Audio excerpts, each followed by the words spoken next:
My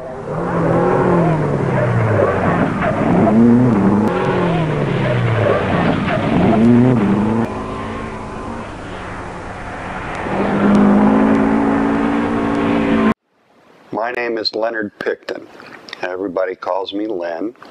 I'm nobody special in the world of motorsports. I've been a clubman my entire life. This past year, I was asked to speak to a Saab group up in New England about the old days, and I was unable to make it. And I regretted that terribly, that I was unable to do that. So it dawned on me that in this world of YouTube, why don't I do a video? And my friend Brian Krause, who's behind the camera here, was kind enough to help me out with this. I've been involved in motorsports for 50 years. And it's a career that began with Saab, and it looks like it's going to end with Saab. Although along the way I drove sports cars, I drove sports racing cars, I drove Formula cars, and small sedans. But as I say, I started with Saabs. I'm probably going to finish with one that's mechanically, as near as possible these days, identical to the one that I drove in the 1970s. And we're not here to talk about me, we're here to talk about Saab and that particular car. So I started with autocrossing. I was fortunate. My first year I won 3 championships. And I have not only not won any championships since then, but I never chased any after that. Instead, no matter what I was doing, I just went and ran the events that had good reputations or events that interested me. I never chased a championship, although I almost accidentally won a road racing championship once. I was second. I didn't know that until I received the trophy. Had I known that, I probably would have run a couple more of those events in order to win the championship. But anyhow, I didn't chase championships.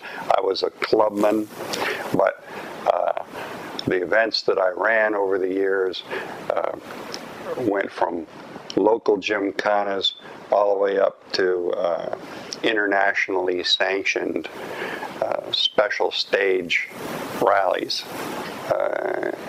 up in Canada, national rallies up there, national rallies down here,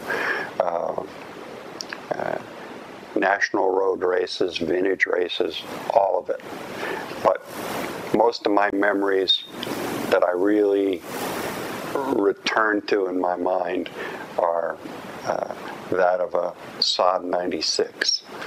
And the car I have now, when I was looking for a car to sort of see me out, my son, who I took on a rally once and used to come out with me when I was laying out rallies in my Saab 96, he said, "I think you ought to have a 96, Dad."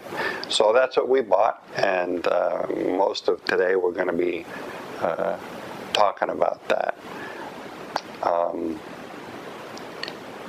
Behind me and on the wall here are all kinds of little trophies and dash plaques. It was very popular in those days to hand out dash plaques, and there's lots of them here, and this is only a small percentage of the ones that I had. I didn't care about them then, of course. I would come home and give them to my son, and he would stick them on the side of his toy box, and so most of it's gone, but enough of them are here to fill a half dozen or so of these framed pictures, as well as some trophies from various events. There's a picture here on the wall, fading now, of Saab 96 in the 1976 Canadian Winter Rally, which was the high point of my career. I didn't win, but it was an international event. It was one of 2 or 3 events in North America at that time that the guys who cared about performance rallying wanted to do, and it was an internationally sanctioned event. And I finished in the top 10. I prepared that car by myself, and I didn't even have a garage then. I worked out in a driveway, and I lived in the Buffalo area, so it was a bit chilly out in the driveway. And work until your fingers got numb, and then you go in and warm up. But that's the car, and the car that we're going to be talking about today out in the garage is not that color, but it's prepared in a similar way to that one, and I thought y'all might be interested in the details of the preparation of that car, and that's where we're going to head now. Behind me is my See Me Out car. It's a 1973 Saab 96 that was rescued from the rust heap and prepared for rallying by my son and I as kind of the last father and son project. I'm 70 and he's 43, so I wouldn't have been able to do it without him, and he wouldn't have been able to do it without me, and it was a great way for the two of us to get together. It was really built as a double homage.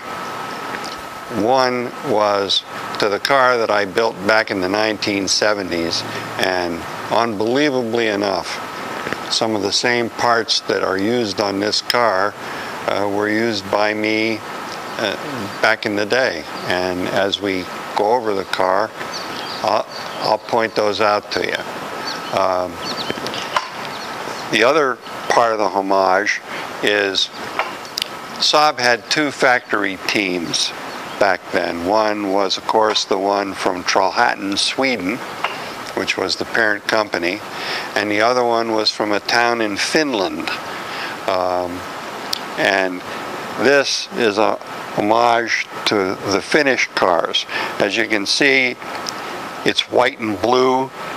Those are the Finnish colors, and the paint scheme on this, the way the white and the blue are arranged, and we'll kind of go around the car at some point so that you can see all that. That's exactly the way the Finnish cars were done back in the 1970s. And if you want to, when you're done here, there's another YouTube. Just put in your computer, put in Simo Lampinen Saab, and in there Simo, who was one of the great Saab 96 drivers, is talking about the car that he had, and there's one that he's talking about that's standing behind him that looks just like this one. There are some differences and some similarities. His is the actual car that he drove in the 1972 Rally of the Thousand Lakes. The Saab cars back then were remarkable.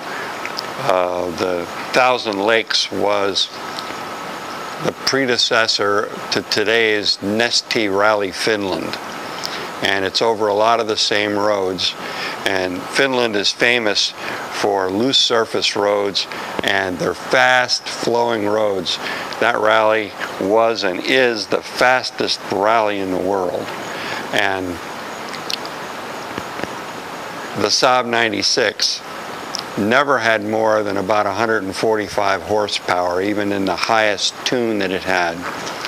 And it was up against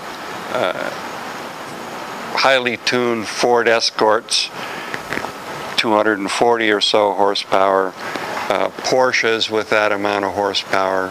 The Lancia Stratos was a tiny little rear engine car with a V6 Ferrari engine in it. All sorts of cars like that with as much as 100 horsepower more than these things. Yet, in the fastest rally of all, Saab 96s like this one and like Simo's car in the other video not only were competitive but frequently won. Stig Blomqvist won a couple of times. He won in '71. Simo Lampinen won several times back in the '60s, and he won in '72. And he was competitive right through the first half of the '70s with a car like this that never had more than 140 horsepower. Some video of that can be seen also on YouTube on a thing called Masters of the Wheel. I think it's part 2 of Masters of the Wheel. And I recommend those. Have a look at them. You'll really enjoy it, and you'll be able to see the Saab 96 as it goes on these fast-flowing roads, how supple the suspension is, and how undramatic it is compared to the other cars. You'll see rear-wheel drive cars, the drivers, the best guys in the world, having to throw the cars around and twitch them and everything, whereas the Saab just motors through. They were remarkable cars for their day. And let me show you a few features of the one that we have here other than the paint scheme. Professional rallies were and still are held on rough surfaced roads. So the cars that run them have to be especially prepared in order to handle it. You can't lower it like you would a racing car or an autocross car. You actually have to raise the car up because you have to clear ruts and bumps and things like that. And the Saab was a very good car for private entrance, because if you look at the underside of this car, the only thing you're going to see is an exhaust system. All of the brake lines, all of the wiring, all of the fuel lines actually run through the inside of the car.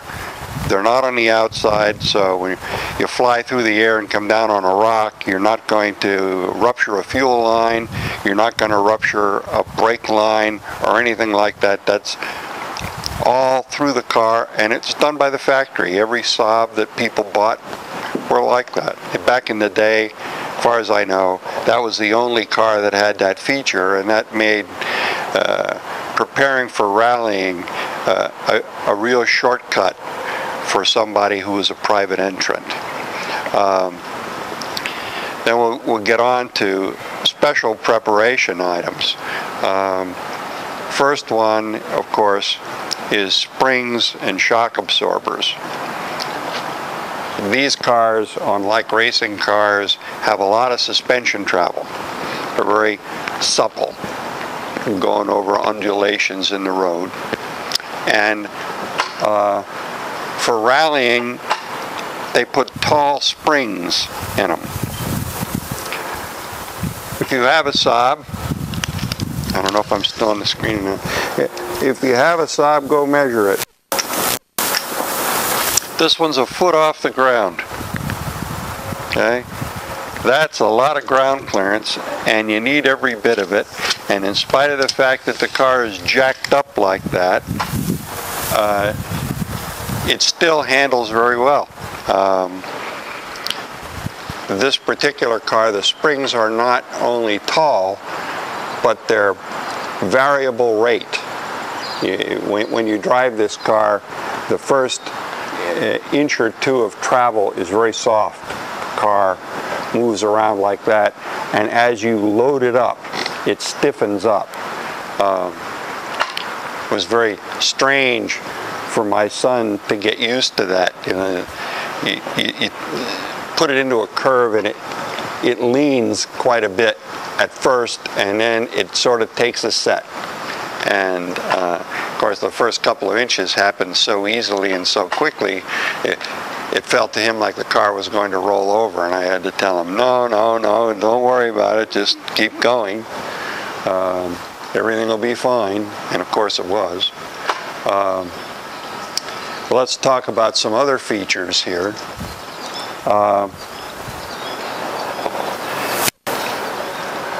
Some are kind of funny. Notice that there's fluorescent paint on the end of the wheel bolts. They're not studs, they're bolts on a Saab.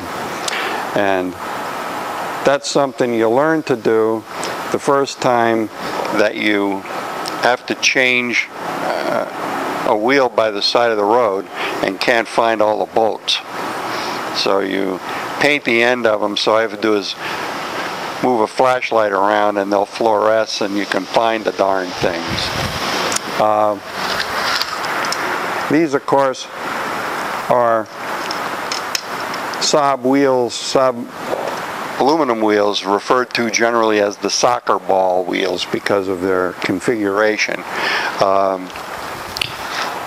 Actually, Saab didn't use these wheels until the 1970s. Everybody else went to Minolite wheels or Chromadora wheels or something like that way back in the 60s. But Saab, conservative company that it is, stuck with steel wheels right until about 73 or 74 when they switched to modified versions of these wheels.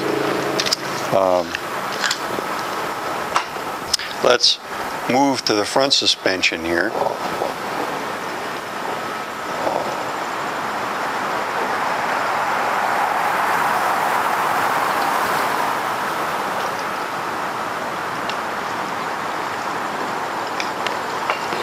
The front, of course, is high just like the rear and has the progressive springs. And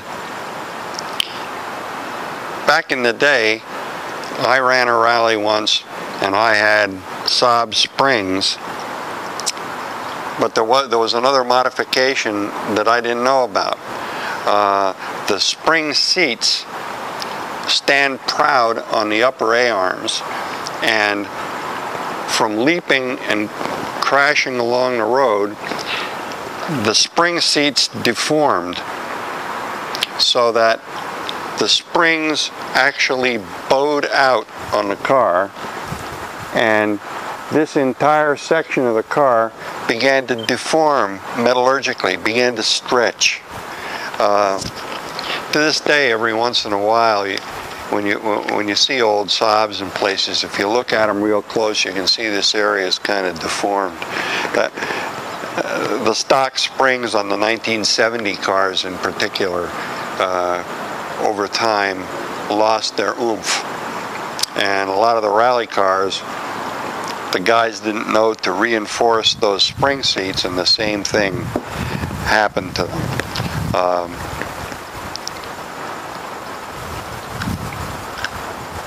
That event cost me a pile of money, and it reminds me too of the fact that Saab was a problem for us in the early 1970s.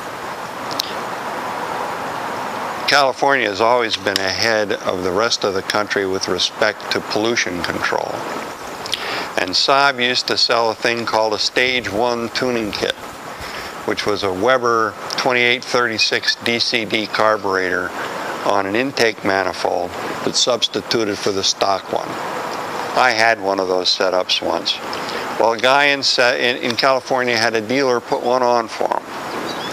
And he was stopped by the state environmental people in a spot check, and they found this thing, and they said, "Hey, your car is not compliant." And he said, "Oh, it's gotta be, the dealer put it on." And Saab got in big trouble over that for a period of time, and they reacted. And part of their reaction was they didn't sell any of that stuff anymore. They didn't sell these rally springs at the time. So we were stuck. I mean, you had to have special springs, and they didn't sell the rally springs anymore. We wound up adapting Buick Special station wagon springs. 1961 Buick Special station wagon rear springs, which were coil springs. We put them in the front. They were a little too long and very much too stiff.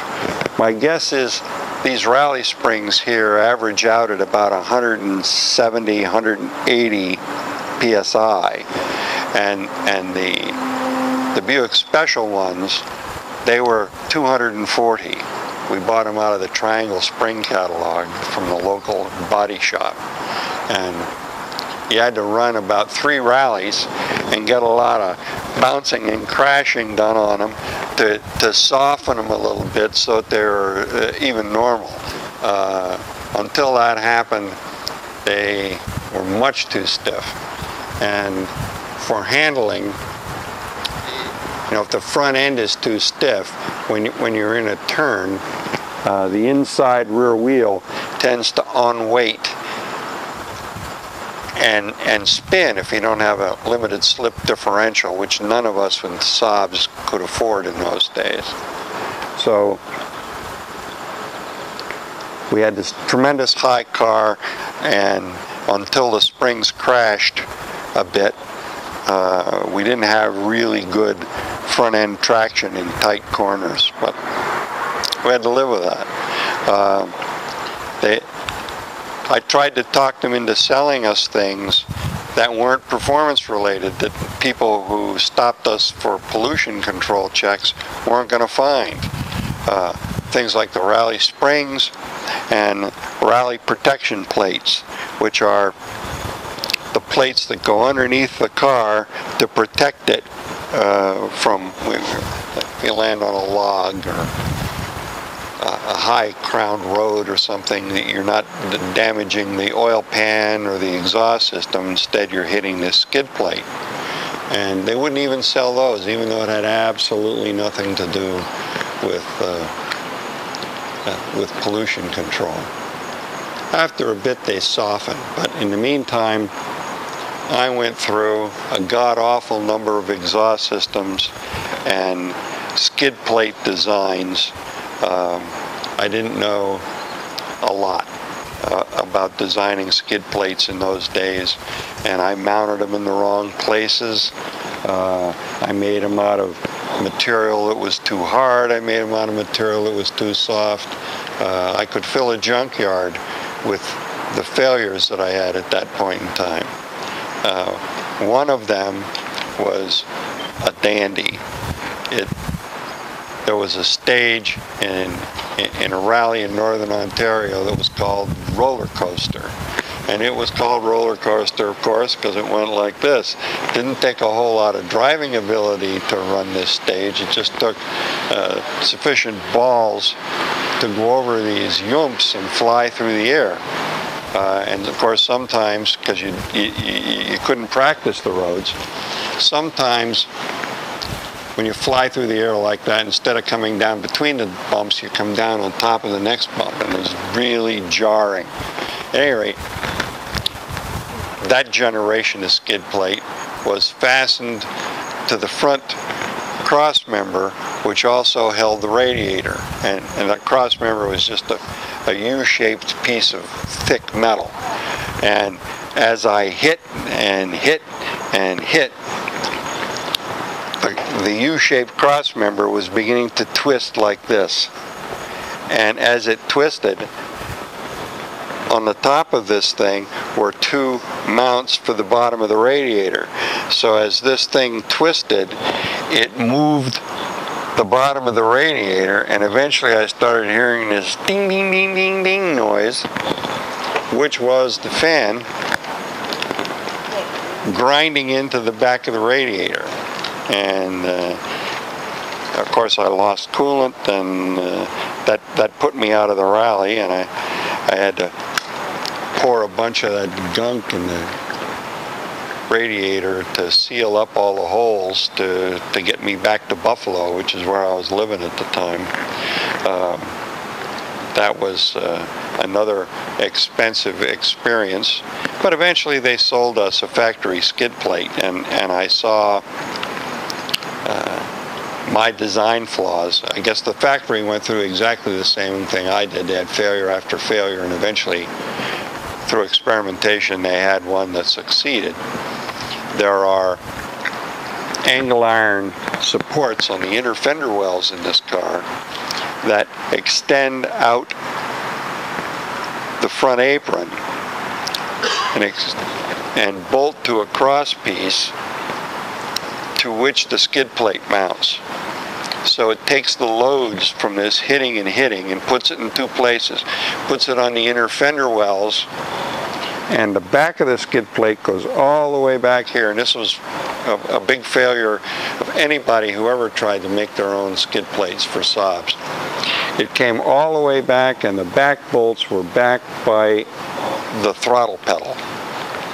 So it bolted back here where the firewall and the floor joined together, one of the strongest points of the car, a place where it was very capable of absorbing all the blows. And if you put it anywhere else, stuff started to bend. If you're a real Saab enthusiast, and I've looked at pictures of Eric Carlson in the Safari Rally back in the 60s, you'll see pictures of him standing with his hands on his hips, looking inside the engine compartment in this general area here. He retired the car on that particular event because it came apart from the rough roads in the Safari and Eric's heavy foot. And although it was never publicized, I know exactly what that was. And it's one of the interesting things about Saabs, because they took failures like the one that Eric had and started to build them into the cars. We'll open the hood in a little while, but you're not going to be able to see a lot of this stuff because it's down in the bowels of the engine compartment. There's a tower in here, a square tower. That's where the suspension bolts. And the tower also ties in the floor, because there's a full floor in this car. It goes all the way out to this area here. So it's a very strong car. But from all that banging, that tower started to tear loose from the floor. That's part of what was happening to me on that roller coaster stage also. Well, what Saab started to do, and if you're ever at a car show where there's lots of these, look at an old one and look down in there, and you can see that entire square tower is unreinforced. When you start looking at later ones, they added pieces of angle iron all around that thing to reinforce it. And that was not on Eric's Safari car, but it started to appear after that. And those kinds of things became more and more prevalent on Saab cars over the years since. And when we get the hood open also, we'll show you right at the top here, at the top of the fender, they spot welded in another piece of angle iron to stop the kind of bowing that I was telling you about under heavy loads. So let's move around now to the front of the car, and I'll show you a few things up there too. Okay, there's some modifications here to the front of the car. Is that thing really aimed at me? Yeah. It looks like it's aimed. It's got there. Okay. Sorry. Start over again. I'm going to show you some modifications to the front of the car, some of which have to be done to any rally car, not just a Saab, but they're the kind of things that aren't talked about in the books, and you wouldn't know unless somebody told you. So I'm here to tell you. Of course, you need a lot of lighting on the front of a car. Saab used a whole lot of different ones, sometimes 3, sometimes 4, sometimes 2 auxiliary lights on the front of the car. Always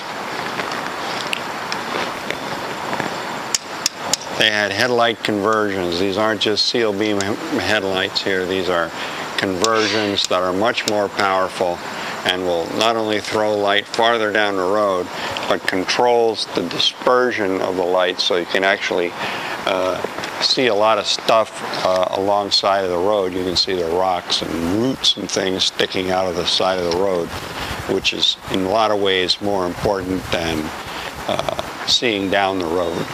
A lot of guys make that mistake. They put on super powerful things that are like aircraft landing lights that shine half a mile down the road. Well, on 99% of the rallies, you never see a half a mile down the road. You only see 50 yards in front of the car. So what you need to do is light up everything around the car. And so if you look at a lot of these lights, you see there's a lot of prisming on them. And those are very carefully designed by the lighting manufacturer to place the lights. Again, these are not standard seal beam lights.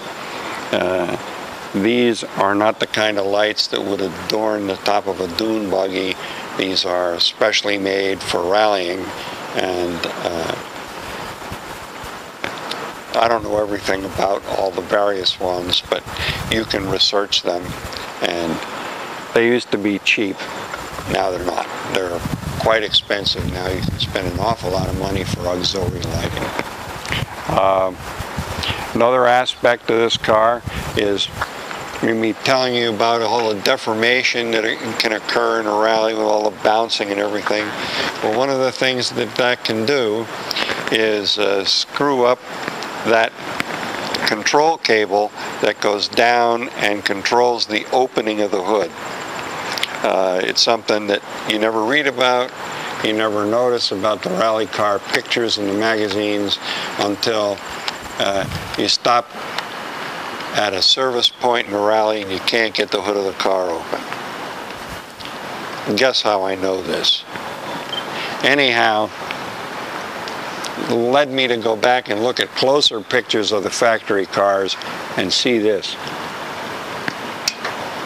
They don't have that cable going back inside the car anymore. They don't have that vulnerability. They don't have the cable.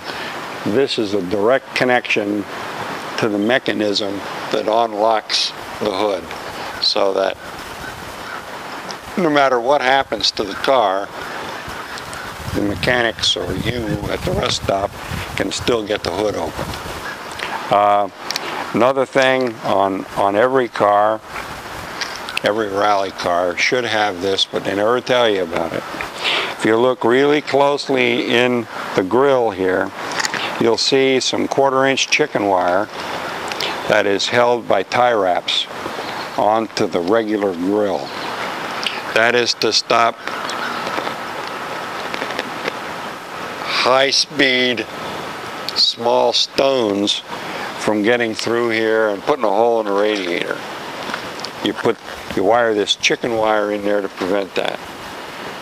Guess how I know that? We'll later show you what the skid plate looks like.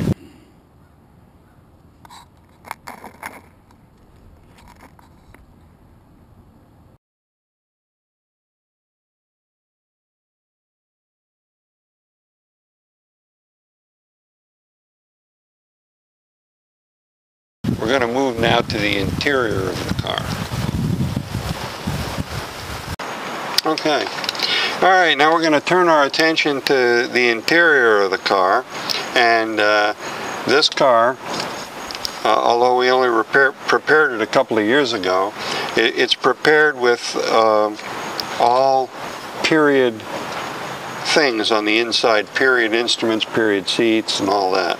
So we're going to talk about what it all is.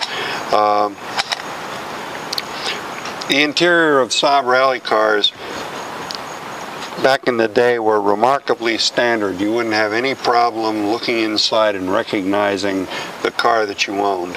But it did have some small differences. And it changed from year to year and from driver to driver, but most of them had the following elements. This instrument here is a Halda speed pilot.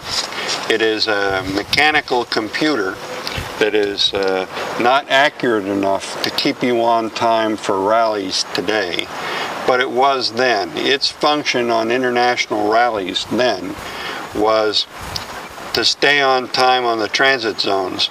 It was common to have a cluster of stages, special stages in a particular location, and then you would drive 100 miles, 150 miles, and then there would be another cluster of special stages. And on that 150 miles there may be a service point along the way somewhere. But essentially you had a time schedule that you had to keep, so the navigator would figure what the average speed was on those transit zones that you had to stay ahead of in order to get to that next cluster of special stages when you were supposed to get there.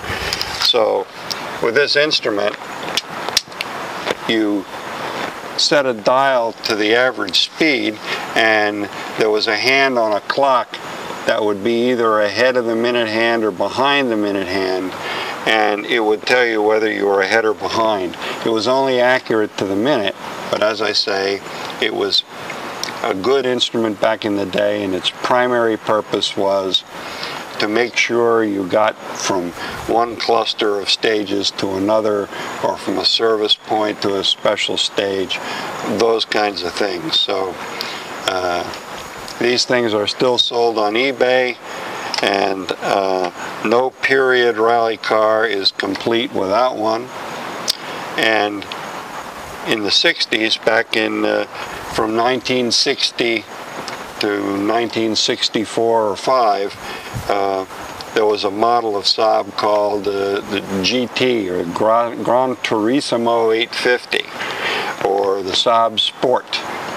And each one of those, believe it or not, came with one of these as standard equipment. Halda, the company that made that, was a Swedish company. It was a natural fit. So all the cars back in the day had one of those things. It also had, and this happens to be a very rare one, this is an odometer, a mechanical odometer to show mileage. And it shows to the 100th of a mile. So if you can see the numerals on this one, it's presently sitting at 240.46 miles. And it's adjustable so that if your mileage isn't exactly the same as the Rally Master's mileage, you can twiddle some knobs in there and get it pretty darn close. It also has an aircraft light on it so that you can see it at night. Somewhere on the dashboard of all rally cars, the Saab rally cars, would be a clock, one like this. Typically, back then, they came out of World War II surplus for fighter planes. Now they're hard to get, and this particular one came from a Russian MiG fighter plane, and it's not as accurate as I would like. It loses time. It loses about 8 seconds an hour. So if we'd have ever had to fight them then, I think there would have been a lot of them that ran out of fuel before they got to the airport. Other features of the insides of the cars that are kind of special are the seats. Again, the seats that they put in were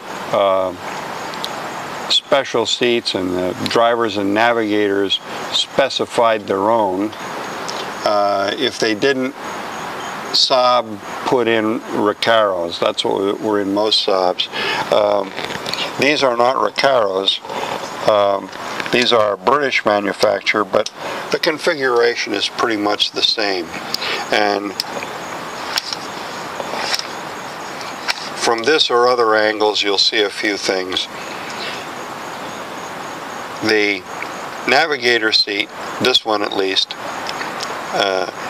this portion, the seat and the bolsters are cloth, and the center in the back here is cloth, and it's got a lot of like grommet holes in it. This is for ventilation and the absorption of perspiration. You really need that, so you do a tremendous amount of work behind the wheel of one of these things. The navigator seats back then were like this one, with a lever on it like this, so that they recline, so that the person sitting in this seat can take a nap. A lot of the drivers, like Timo Mäkinen and people like that, when they got on one of those 150-mile transits, it was beneath their dignity to do that. So they would change positions with the navigator. The navigator would drive the car, the driver would come over here, recline the seat, and sleep until they got to the service point or to the next special stage when he was needed to drive the car, and then they'd switch again. That's another reason why you needed to have the speed pilot.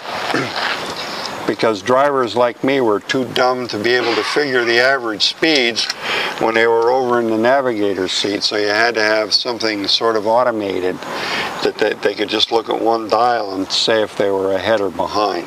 Now we're going to move across the dash to the stuff that's on the other side. And some of it may seem kind of mundane, but it's things you have to pay attention to when you're building a rally car.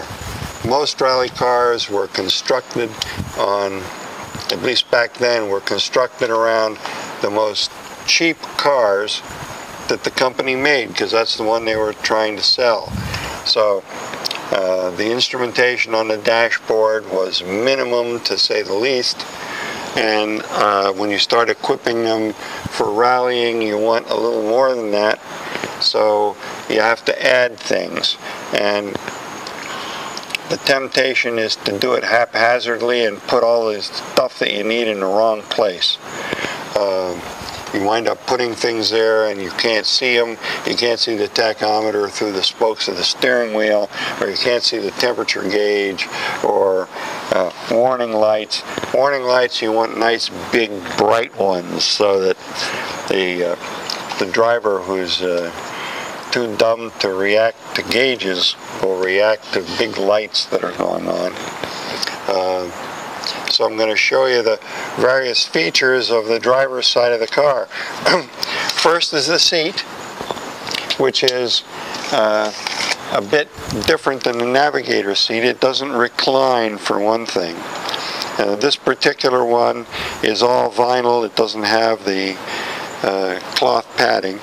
I'm sure my son wishes it did, but you deal with what you can get.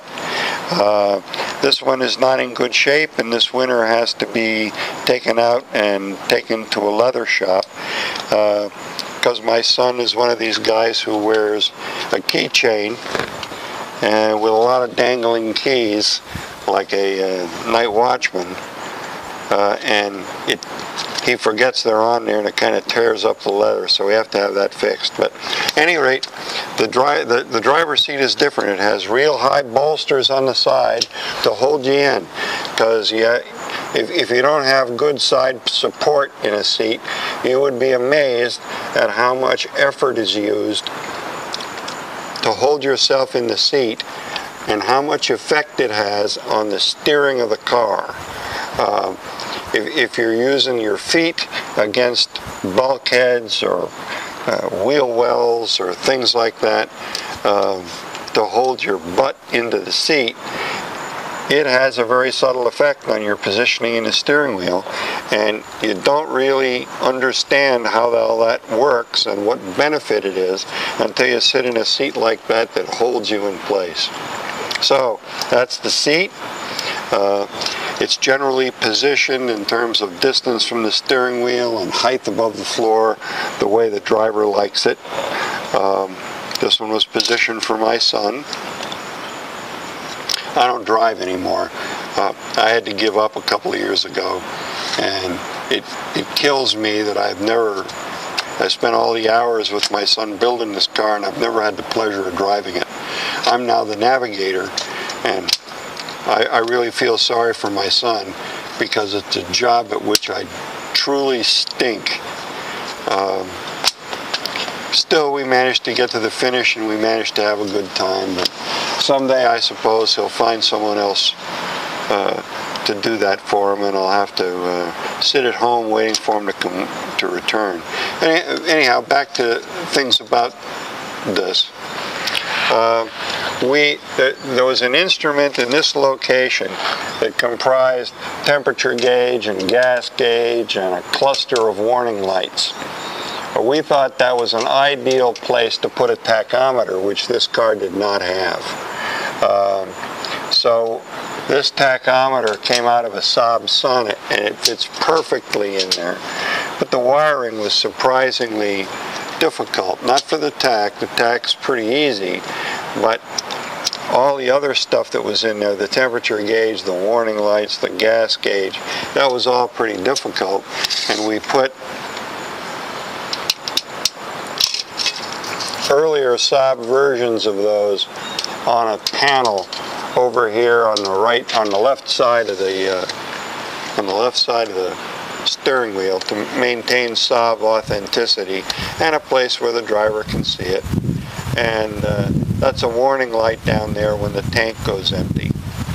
The other feature of the car on that side is the steering wheel. This is a Motolita steering wheel of 15 inches in diameter, which is what the factory used in the V4s. Back in the two-strokes in the early V4s, it was a wood rim steering wheel, and it was about 17 inches in diameter.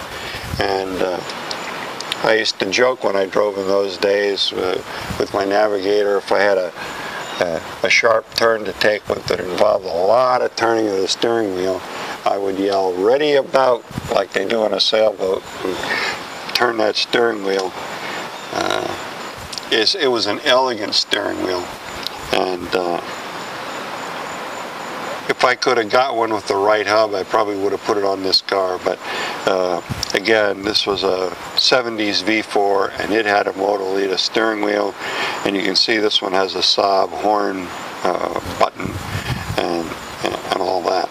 Other than the items I just described to you, the rest of the interior of the Saab is bog standard, as they say in the UK. The rear seat has been removed. This is exactly the way I did it back in the 70s, and some of these bits and pieces back here are from that car, same parts.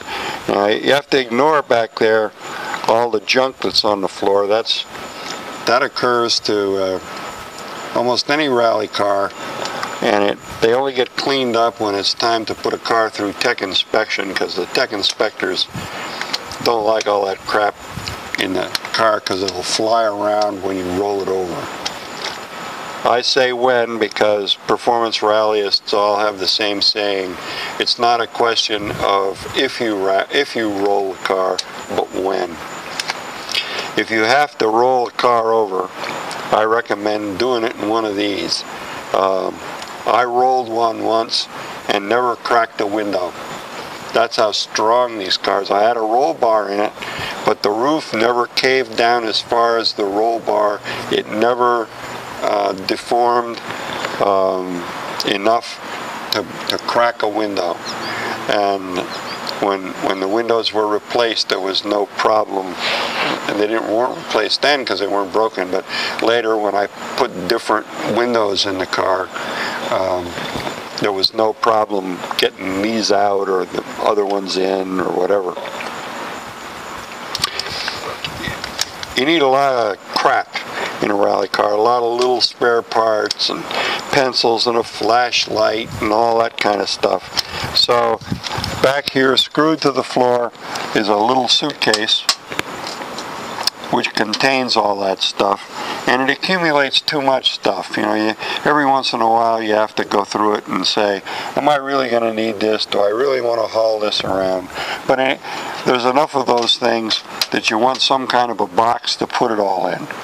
And of course, back here are the shoulder harness connections, and even an old magnetic number that goes on the car. Here, of course, is the fire extinguisher, required by a lot of events, but you're foolish, even if it's not required, you're foolish not to have one. I mean, it would be absolutely stupid to have a problem and to have to stand by the side of the road and watch the car burn to the ground in front of you. You have to have some defense against it. And at night, out in the woods, if you do have to stop, you certainly want to tell the guys who are coming behind you at high speed that you're there. So here are some road flares that are in there, and this neat little bracket that holds them in clips at the top and holes punched at the bottom.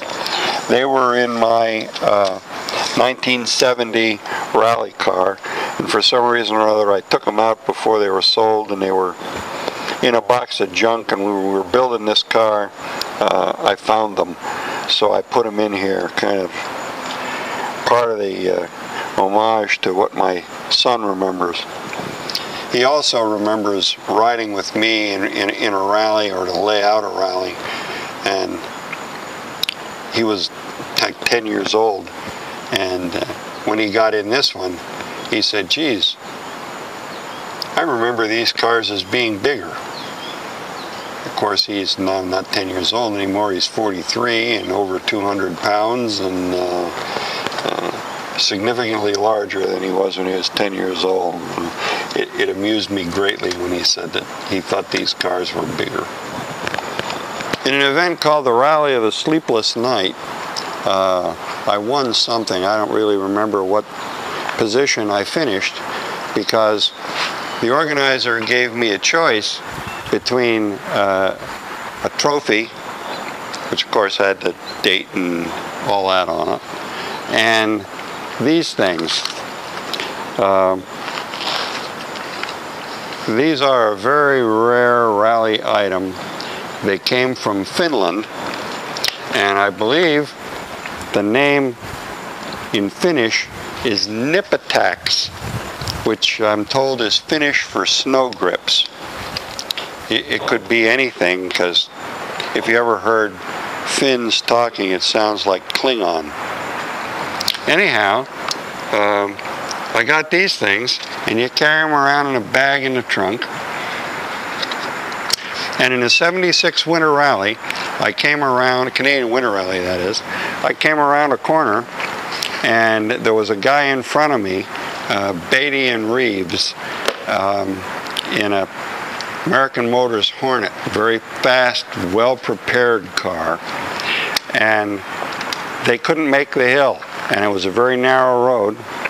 And when I came around the corner, and they were sitting there, what they were doing is they had this clever arrangement of khaki slings, and two of the loops came out, and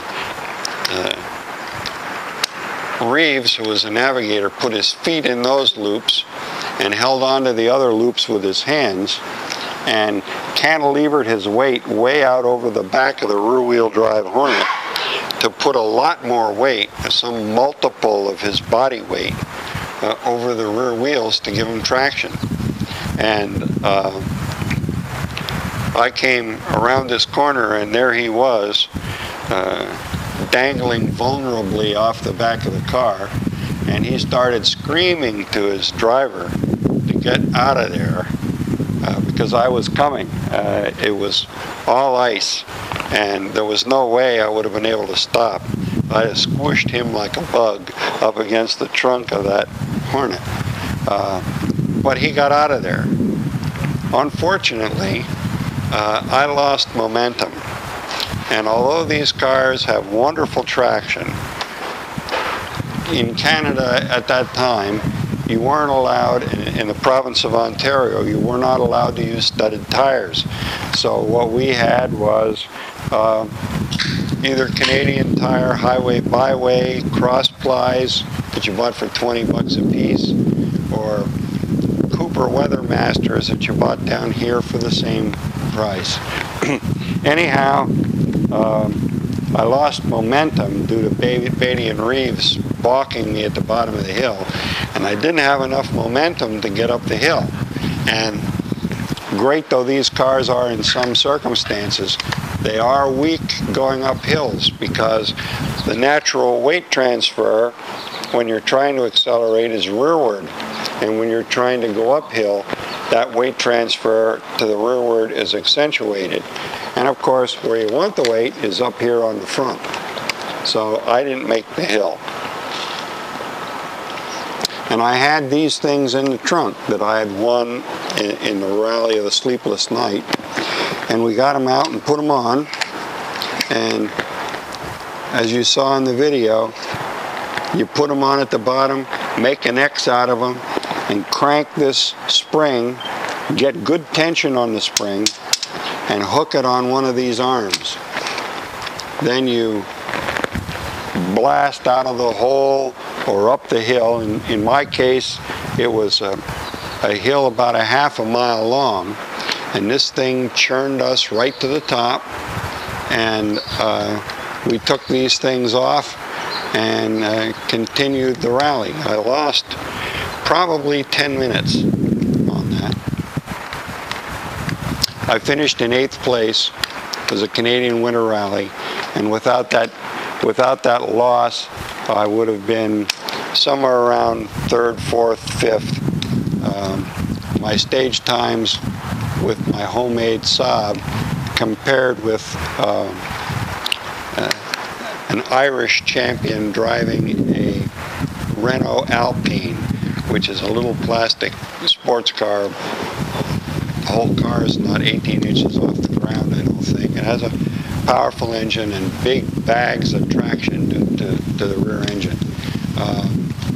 I was very happy with that, and am to this day.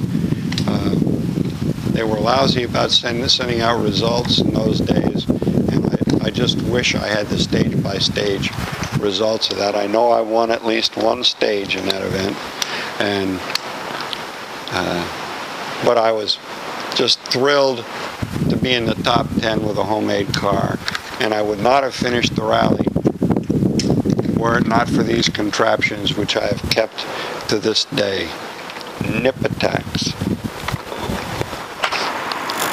This is a stock Saab setup. Actually, it's been replaced with new replacement parts that are not Saab parts. The master cylinder for the clutch here is made by the same manufacturer as the original one, but it's a little bit different. When you go to replace the master cylinder, the little tapers on the fittings that are so critical aren't exactly the same. So you have to use different fittings, and you got to put adapters on at both ends of this line, and it's kind of a pain. And it's one of those things that I'm sure we're going to have to retighten from time to time to make sure that all those tapered surfaces are tight against one another. This canister on the original Saabs even was a pain, because the bolts that hold it in are in here. I can barely get the tip of my finger on it. And to tighten it, you have to use a crow's foot wrench that goes in this way and is 90 degrees to hold the bolt and tighten the nut. This replacement one came from some other god-awful British car. I don't know which one, they wouldn't tell me. And it's even worse because the distance between the canister and the firewall is even shallower. So not only do you need a crow's foot wrench, you need a really skinny one to get it in there. You also notice that on, like most British cars, these cylinders are horizontal and the reservoir feeds down into the master cylinder. This one is this god-awful upward angle. So it is extremely difficult to pump the fluid from the reservoir uphill to here to get it to go down through there to bleed the system and fill the slave cylinder. On a British car, all you really have to do is open the screw on the slave cylinder, put fluid in here and walk away and do something else, and it'll gradually all drain and fill. You shut off down there and then refill this and you're done. With a Saab, you have to figure a way of pumping the fuel up, or the brake fluid up here, and that's sometimes not so easy. There's various ways to do it. The way I did was I got myself another one of these plastic caps like this, and from a tire store I got a metal valve stem for a tire. I drilled a hole in here, put the valve stem in, so now if I want to bleed this system, all I do is I put that cap on, fill this canister with fuel, and gently pump a bicycle pump, which positively fills this entire system, and you don't have to struggle with it at all. It cost you probably $5 for the tire valve, and you scrounge another one of these and you steal your kid's tire pump from his bicycle and you're done. A few things about under the hood here. Now remember, I said after you're finished looking at this, look in Simo Lampinen Saab under YouTube, and you'll see the underhood area of a 1972 restored Finnish rally car. And when you do, you'll see that there are huge cross-flow manifolds. So from that head over there, there's manifolding that brings the carburetor all the way over here. This is where the carburetor is for that bank, and here there's another one that goes all the way over to the other side for the carburetor there. Those were 45 DCOE Weber carburetors, and even back in the day, that set of manifolding was $1,500 with the carburetors and everything. And it also came, the intake manifold was thicker, meaning the stock distributor wouldn't fit anymore. So you had to have a specially modified distributor that had a taller shaft. Those things were about $1,800 back in the day. So needless to say, I didn't have one, and most of the other guys who rallied Saabs over here in North America didn't have them. There was one guy that did. We all envied him. But not so much for performance. Now this car has a relatively stock engine, because the rallies today that we run are not high performance rallies, they're time, speed, distance rallies. And so we didn't put a lot of modifications into the motor. And the only modifications we made are the ones we thought we really had to. The stock carburetor on a Saab 96 of this vintage is a 1-barrel FOMO-CO carburetor. And its behavior is as junky as the name sounds. I'm sure Saab did not realize when they put together the setup on these things how much heat builds up under the hood. There's enough heat with the stock setup to anneal the spring that's coiled up inside of the automatic choke. So I've never had one that lasted even a year. You put one in there and drive it for a while, and things get nice and hot in there, the spring anneals, the first thing you know, you don't have an automatic choke anymore. So a lot of Saab owners put manual chokes on them. In this case, this is a small one-barrel Weber carburetor with a very high flow filter on the top of it. This little tiny filter here, the flow is good for 120 horsepower. Of course, I don't have anywhere near 120 horsepower here. It's funny, back in the day, what most of us ran was a special intake manifold with a 40 DFI Weber carburetor on it, 2-barrel downdraft.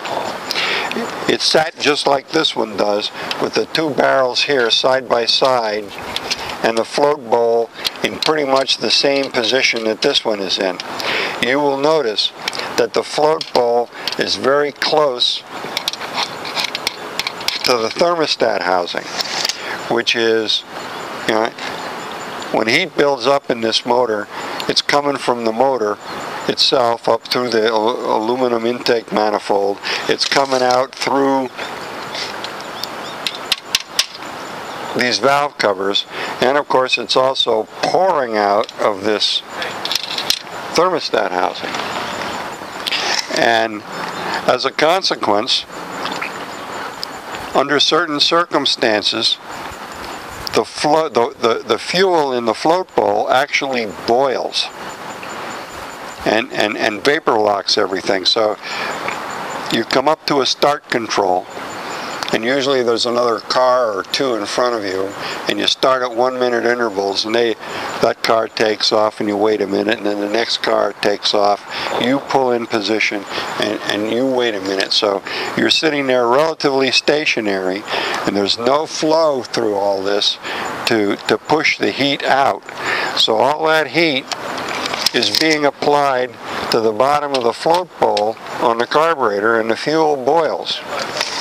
You take off, and you get a quarter mile down the road, and it starts going blah, blah, blah, blah, blah, blah, blah, blah, blah, blah, as that boiled fuel is trying to be digested by the carburetor. And sometimes you even have to stop and sit by the side of the road and play with the throttle, and just keep depressing it and releasing it until you get the classic vroom, vroom, vroom noise, and then you can put it in gear and take off again. But it's not something that gives you good special stage times. You lose an awful lot of time doing that. So when Stig Blomqvist, probably maybe the single fastest Saab 96 driver in the world, came over here to drive a Saab 99 in the Criterium de Quebec rally, my friend Don McEachran in Canada managed to talk to him. And Don was raised as a good boy and very polite. And he said, "Excuse me, Mr. Blomqvist, will you answer a question for me?" And Stig just looked at him. And Don said, "I rally a Saab 96. And Stig looked at him kind of suspiciously and said, "Yes," wondering what was coming next. And he said, "And we find that sometimes the car stutters after you take off at the start of a special stage." And Stig, who had driven these cars since 1967, when they had this dual throat carburetor on that I was talking about, the downdraft ones with the float bowl over the thermostat housing, he says, "Yes." I said, "Well, what did the factory do about that?" And Stig said, he was a very droll character, Stig Blomqvist. He said, "They put now Don already knew what he was talking about. You know, like, spacer?" Stig goes, yes, spacer. Put a spacer between the carburetor and the intake manifold. and they put again Don says, spacer. Stig says yes. Put a spacer between the engine block and the fuel pump to prevent the transfer of heat. Now, we had done all those things and it didn't work. So Don, of course, said to Stig, did that work? And droll guy that he is, Stig went, no. They put in cross rams, big carburetors way out here where there's no heat. So there it is. To solve that problem that had little to do with performance, you had to get the carburetors a mile away from the motor just to get rid of the heat. The horsepower increase was there. I think that the downdraft only did about 135 horsepower for him on the factory cars, and the cross rams did 145. So, and of course, none of us had even 135. We all had milder engines than that because we had to fix them. We didn't want to be rebuilding them after every race. So we all ran with relatively modest compression ratios, and we didn't have the highest lift cam because the high lift cam requires that you strengthen the entire rocker assembly in the engine to stiffen the rocker shaft. And the rocker shafts were only about this long, so you wouldn't think they took very much stiffening, but they did. The factory had these aluminum blocks to stiffen them. The factory cars also had special exhaust systems, and Saab at the time wouldn't sell us any competition parts, and that included an exhaust system. And the stock Saab exhaust system, as any Saab 96 owner can tell you, comes out of each cylinder bank, goes in the front, through two holes in the floor, and connects up to a muffler that we all affectionately call the dumbbell, because it's narrow in the middle and it's got big things on the end. And I defy anybody to drive on a high-speed rally and get through it without knocking off a stock Saab exhaust system. So you have to put some kind of a modified system on, and Saab wouldn't sell us a modified one that they used, and I'm kind of glad they didn't, because you had to cut holes in the floor on either side of the transmission, meaning you had to take the engine and transmission out of the car to put the exhaust in. And I think you all can imagine what an iterative process that is. The hole's not in quite the right place, the hole isn't quite the right size, you have to take the engine back out again, enlarge the hole. You know the drill. And the main pipes, instead of going out the front, went out on either side of the transmission. They went over top of the inner drive joints. And in magazines of the day, you could often see mechanics at rest stops changing the front half shafts on these cars. They would change everything from the inner drive joint out. They'd take it out, they had other ones sitting there, they'd put them in. They were very proud that they could do that in 15 minutes. They could take all that apart, put brand new ones in 15 minutes. And I believe now that they did it because the heat of that exhaust system cooked the grease in the U-joints and caused them to not be properly lubricated and damaged them, and the easiest thing to do was put all new stuff in there. And of course, as private entrants, we couldn't afford those kinds of exhaust systems, so we used all different ones. And that's too much of an agony to go through to teach you all about the homemade Saab exhaust systems, because it was just like the skid plate. And in fact, engineering a skid plate and engineering an exhaust system has to be done together, because that's just another thing that you have to fit. Everything has to fit. and one thing gets in the way of the other, and you have to make sure that your skid plate is exhaust system friendly. Another feature that you don't know about these things till you encounter the problem, and in the photographs you pick stuff up from photographs. The way you drive a Saab fast is with both feet. You use your left foot on the brake pedal and your right foot on the throttle, a lot of the time simultaneously. When you're braking, you keep some throttle applied while you apply the brake. That prevents the front wheels from locking on ice and snow. But it's a technique you have to learn. You have to orchestrate it. It's very much like when you learn how to engage the clutch and use the throttle when you were first learning how to drive. Well, it's like that with the brake and with the throttle. The problem is, after you do that for a couple of 100 miles, you think your left leg is going to fall off at the knee. And the reason for that is, these cars, like all cars of the day, had a vacuum system. And you can see the tank here, that's stock on a Saab. And it takes the vacuum from the intake manifold and translates it into a vacuum that is an auxiliary on the brake to take a little ease off of your left foot or your right foot. It's like a power brake. The problem is, when you're using this technique of simultaneously using the brake and the throttle,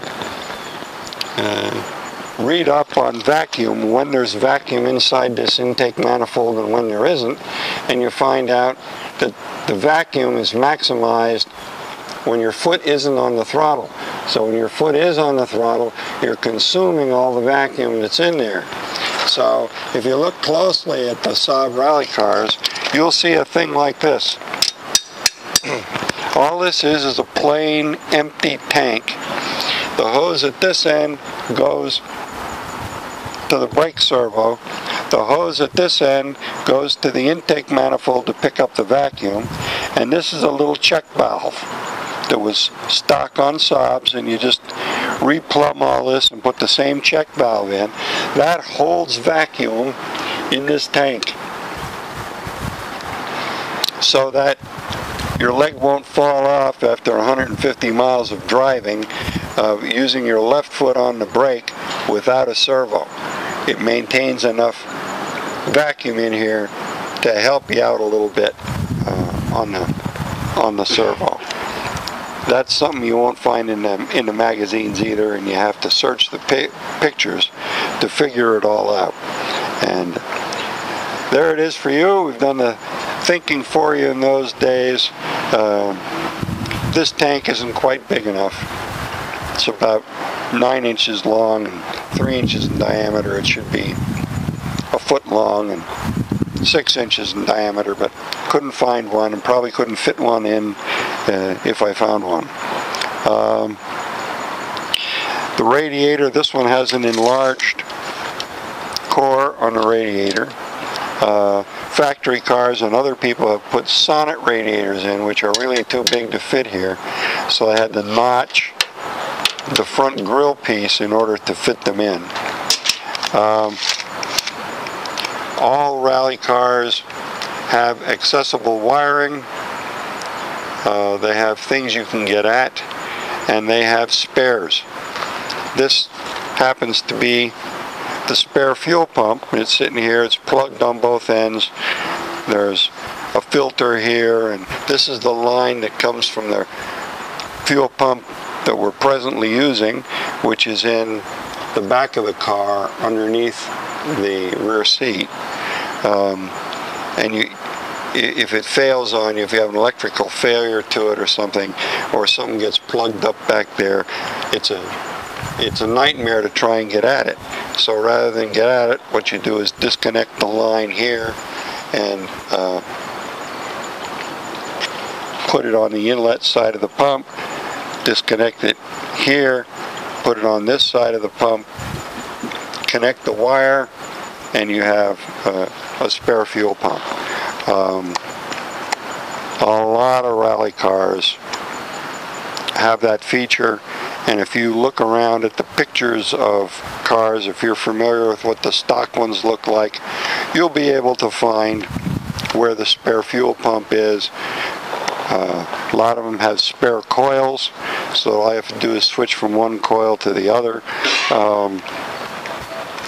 These are all tricks that you learn in the days when you didn't have service crews to climb all over the cars, and you had to diagnose problems and fix them yourself. And the rest of the car up here is pretty stock, and if you look at pictures of the Saab factory cars with the big cross-ram setups, when you look past the dazzling cross-ram setups, you'll be able to identify most of the parts that are on the car because they're all stock. The brakes were stock, the calipers were stock, all of that. These cars were amazing that they had such a long competitive life with basically the same design from the early 1950s until 1978, when the last one of these things was finally made in Finland. A long, proud history of competition. I'm glad to be a part of it, even though that I wasn't in any of the record books, being just a clubman and running all kinds of rallies for fun rather than notoriety. And that about covers the scope of things for a reconstructed rally car. We are going to, this winter, put on a different carburetor. There's a carburetor that Jack Lawrence of Motorsport Services engineered and sold. It was a slightly different intake manifold, and the carburetor that he put on was a reworked one-barrel Holly. It was a lot bigger than this one, and the float bowl was on the back side of the carburetor. Now that gets it away from the thermostat housing. Doesn't get away from the engine heat. I'm hoping getting it away from the thermostat housing is sufficient to defend it against heat soak. But we'll find out next spring after we put that on and give it a try. Hope you liked it. Hope you remember to look at Simo Lampinen's video. Oh, one more thing. I told you about reinforcements. Above here, see that 11-inch long piece of angle iron that's there? That's a reinforcement too. That stops the fender from bowing when you bang it a lot. Bang it from underneath. Ba-boom, ba-boom, ba-boom. And that's not a special rally modification. That's a modification that Saab made to all of their cars, along with the angle iron reinforcements to the suspension tower. That's the way the breed got improved through competition. Don't know to what degree Ford Focuses and Citroens and things like that are improved in that way today, but Saab definitely took the lessons learned in rallying and built them back into the production cars that came off the line. As I said, hope you learned something, hope you enjoyed it, and have fun with your Saab.